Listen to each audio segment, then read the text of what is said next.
had some good riding on some cross-country trails with pretty diverse bikes in the group this time. So we're going to talk about the Norco Optic 9.3 now.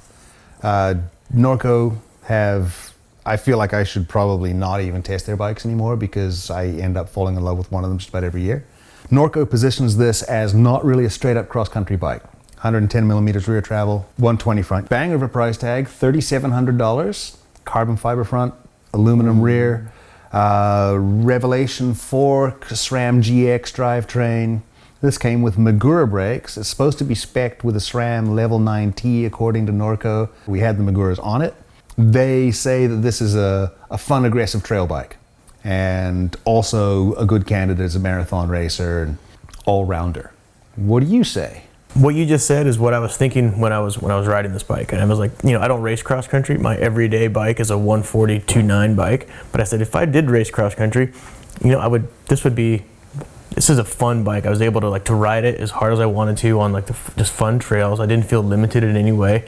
And it really did kind of blur the lines between, like a endurance race specific type of build and feel and just like a playful trail bike. It does have a little bit of unusual spec, like you mentioned. I mean, the Revelation fork you don't see as often anymore because they've moved to the larger stanchion models. It's a budget spec and they're trying to get this at an achievable price. It's also a split. You've got a RockShox Revelation on the front and you've got a Fox float on the rear. I thought, compared to some of the other bikes in this category and some of the other bikes we've been riding, felt to me like a good stable handling bike. I really liked the way it handled, but I didn't think the suspension was really up to snuff. And I'm willing to throw the individual suspension components under the bus on that. It felt as if the damping was the compression damping was a little heavy. It just, for the amount of travel it had and the size wheels it had, it felt on a lot of that rocky, chattery stuff. It just didn't really feel to me like it was sucking up bumps. This thing felt great to pedal. Like if you want to pedal hard and go fast, I felt like I would have wanted a little more activity in the suspension at the lighter end of the range. I felt like given it had a little slacker front end as a cross-country style of bike, wider handlebars, and that steeper C-tube really allowed me to motor up the tight switchbacks. Yeah, we're at 74.5 degree seat angle on this one. And just really was able to put the power down really hard on that. And I rode that bike. The trails we've been riding, they would be categorized as cross-country, fun flowing trails, but they're relatively rocky in places. And I rode the bike in the open setting the whole time, front and rear, just because that extra traction, riding over those rocks. And I never felt like that was a disadvantage. I felt like it was certainly the right choice for this type of terrain. Pedaling wise and hammering performance wise, great. I just want it to be a little bit plusher, which is one of those, you want to have your cake and eat it two things. Yeah, the bike does have, like you mentioned, has kind of a little out of the ordinary spec given a lot of the bikes in the market. At the $3,800 price point, would you feel you think that's on the money? At that price point, I think you get a really good frame and you get a very competent drivetrain. It's a bike that you can, and suspension setup, it's a bike that you can ride straight out of the box and be pretty stoked on.